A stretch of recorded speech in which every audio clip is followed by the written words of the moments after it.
හොඳයි මේ ලෙසනේදී කතා කරන්න බලාපොරොත්තු වෙන්නේ අපි රෙගියුලේෂන්ස් ගැන.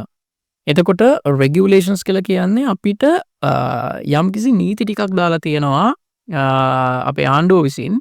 හේතුව තමයි අපි දැන් එක එක්කෙනා එක එක විදිහට වැඩ කරන්න ගත්තොත් මේක ප්‍රශ්නයක් වෙන්න පුළුවන්. ඒ නිසා යම්කිසි සිස්ටම් එකකට අනුකූලව මේ වැඩේ වෙන්න ඕන නිසා තමයි මේ රෙගියුලේෂන්ස් කියලා දෙයක් පාවිච්චි කරලා තියෙන්නේ. එහෙම මතක තියාගත්තා නම් හොඳටම ඇති. එතකොට රෙගියුලේෂන්ස් පාවිච්චි කරන්නේ ඇයි? මොකද්ද හේතුව වගේ දෙයකට දෙන්න කියන උදාහරණයක් දෙන්න කිව්වොත් මෙහෙම දෙයක් වෙන්න පුළුවන්.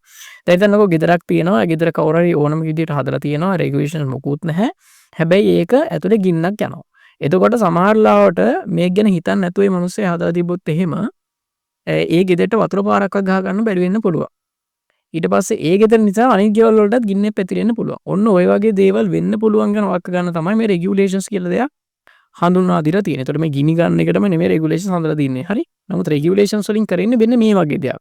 හැමෝටම සුබදායි විදියට ජීවත් වෙන්න පුළුවන් විදියට මෙන්න මේක හදා ගන්න එක. මේ හැමෝම සිස්ටම් එක මේක ලෙවල් එකකට අරන් යන එකට තමයි මේ රෙගියුලේෂන්ස් පාවිච්චි කරලා තියෙන්නේ.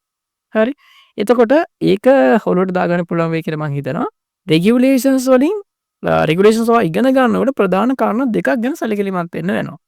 පළවෙනි කාරණාව තමයි මේ රෙගියුලේෂන්ස් වල දැන් තියෙනවා මම කියලා දෙන නීති ටිකක් තියෙනවානේ. රෙගුලේෂන්ස් කියන්නේ මේ නීතිනේ. ඒතර මේ නීති සමහර තැන්වල වෙනස් වෙනව බව ඔයාලට තේරුම් ගන්න පුළුවන් වෙයි. ඒ කියන්නේ සමහර අධිකාරී විදියට සමහර ප්‍රාදේශ සභාවල මේ නීති චුට්ට ඒ කට්ටියට කැමති විදියට වෙනස් කරගෙන තියෙනවා. ඒක හොඳටම ඔලුවට දාගන්න පළවෙනියට. ඒ වගේම තමයි දෙවෙනි කාරණාව මේ රෙගියුලේෂන්ස් වල තියෙන සමහර දේවල් නිසා හිර වෙනවා නම්. ඒ කියන්නේ දැන් හිතන්නකෝ මොකක් හරි දෙයක් තියෙනවා. ඒකින් වාට ඒ වැඩේ කරගන්න බෑ කියලා මේ රෙගියුලේෂන්ස් වල තියෙනවා. එහෙම වුණොත් මේ වැඩේ අතාරින්න එපා. ඔයාට පුළුවන් ඒ රෙගියුලේෂන්ස් නියාමනය කරන වාගේ අධිකාරියෙන් කියලා අහන්න. හරිද? එතකොට ඔයා අහුවට පස්සේ ඒ කට්ටිය විසඳුමක් සමාජයට ගොඩක් දුරට ලබා දෙනවා මෙන්න මේම කරන්න කියලා. ඒක නිසා යම්කිසි දෙයකට හිර වුණොත් එහෙම බය වෙන්න එපා. ඒකට විසඳුමක් ගොඩක් දුරට තියෙනවා.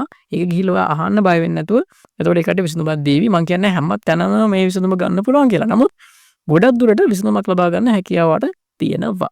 එතකොට ප්‍රධාන කාරණා දෙකක් දැනගන්න ඕනවා රෙගුලේෂන්ස් ඉගෙන ගන්නකොට. පළවෙනි එක තමයි රෙගුලේෂන්ස් වල චූටි නීති වෙනස්කම් තියෙන්න පුළුවන්. පොදු එක මේක චූටි වෙනස්කම් තියෙන්න පුළුවන්.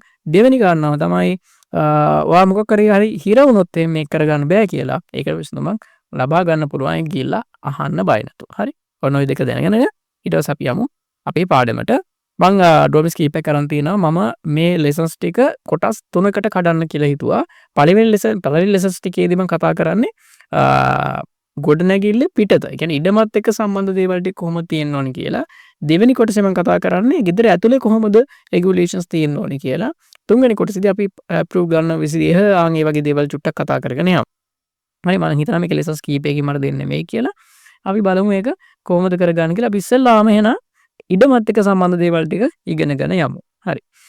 මම මෙන්න මෙතන මේ ඩ්‍රෝවින් එක zoom කරගන්නවා. හරි. ඔයාලට බලා ගන්න පුළුවන් මෙන්න මේ විදියට ඩ්‍රෝවින් එකක් තියෙනවා. මෙතනදී ඔයාගේ පාර තියෙනවානේ. ඔයා දැන් ගොඩනැගිල්ල හදන්න යන තැන ඒ ඉඩමට සම්බන්ධ වෙන ඒ ඉඩමට එන ප්‍රධාන මාර්ගය තමයි මෙතන මේ පාර විදියට සලකන්නේ. හරිද? එතකොට ඒ පාරේ ඉඳන් අපි සාමාන්‍ය හැම පාරකටම මේක කරනවා. ගොඩනැගිල්ලක් හදන්න කලින් මේ වැඩේ අනිවාර්යෙන්ම කරගන්න ඕන. මාර්ග සංවර්ධන අධිකාරියේ පාරක් නම් ලොකුම පාරක් නම් හරිද RDA යටතේ නියාමනය වෙන පාරක් නම් නඩත්තු වෙන පාරක් නම් ඒ සෙන්ටර් එකේ ඉඳන් මේ පාරේ මීටර් 15ක් දුරින් තමයි වාට ගොඩනැගිල්ල හදන්න පටන් ගන්න පුළුවන්. ගොඩනැගිල්ලේ කෙරවලේම දුර සහ ඊට පස්සේ කෙරවලේම සීමාව සහ ඊට පස්සේ පාරේ සෙන්ටර් එක අතර දුර අඩුම මීටර් 15ක් තියෙන්න ඕන. හරිද? අඩි වලින් ගත්තොත් අඩි 50ක් තියෙන්න ඕන වෙනවා. ඊට පස්සේ මෙතෙන් යනවා. ඊට පස්සේ පළාත් මාර්ගයක් නම් මේක PRDA යටතේ නියාමනය වෙන එකක් නම් නඩත්තු වෙන පාරක් නම් එතන ඉඳන් සෙන්ටර් එකේ ඉඳන් අනිවාර්යයෙන්ම තියෙන්න ඕනි ගොඩනැගිල්ල පටන් ගන්න තැනට අඩි 33ක් මීටර්ස් වලින් ගත්තොත් 10ක් 12ක් අතර. ඊටත් වඩා පොඩි පාරක් නම් කුඩාම ප්‍රමාණයේ පාරක් නම් සෙන්ටර් එකේ ඉඳන් අනිවාර්යයෙන්ම තියෙන්න ඕනි 7ක් 8ක් විතර මීටර් මේක සභා මාර්ගයක් නම්. හරිද? මම හිතනවා ඒක තේරෙන්නේ නැති කියලා මේක අනිවාර්යයෙන්ම ඔයා ගොඩනැගිල්ල හදන්න බාර ගත්තට පස්සේ ඉඩමට යනවානේ. ඒ ඉඩමට ගියාට පස්සේ මෙනලා බලන්න සෙන්ටර් එකේ ඉඳන් කොච්චරින්ද මම ප්ලෑන් එක කියන්නේ ඇත්තටම ගොඩනැගිල්ල අඳින්න පුළුවන් වෙන සීමාව කොච්චරද කියලා මැන ගන්නවා ඉස්සල්ලා. නැත්නම් ඔයා ප්ලෑන් එක ඇඳලා පස්සේ සමහර කට්ටිය ප්ලෑන් අඳින ප්ලෑන් එක ඇඳලා ගෙදර හදන්න ගියාට පස්සේ එක්කෝ කෑල්ලක් තියෙන අල්ලපු යටි. හරිද? නැත්නම් පිටිපස්සේ යන පාරකට ගොඩාක් ළඟයි. පාර මෙහෙම ගොඩනැගිල්ල මෙහෙම. ඒක වගේ දේවල් වෙන්න බෑ. ඒක නිසා පුළුවන් තරම් මැනලා ඔයාට ඇත්තටම ගෙදර හදන්න පුළුවන් කෑල්ල හරියටම වෙන් කරගන්න. ඒ කෑල්ල ඔයාට පුළුවන් ගෙදර හදන්න පටක් කරන්න. හරි. ඔන්න මං කිව්ව එක තේරෙන්නේ නැති කියලා මං හිතනවා. ප්‍රධාන ලොකු පාරක් නම් මීටර් 15ක් තියන්න ඕනේ. පඩාත් එකක් නම් මීටර් 10ක් තියන්න ඕනේ. සබා මාර්ගයනේ මීටර් 8ක් විතර තියන්න ඕනේ වෙනවා.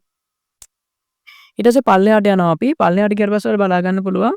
දැන් බැරි වෙලාවත් ඔයාට අනිවාර්යෙන්ම මේකේ හදන්නම ඕනේ.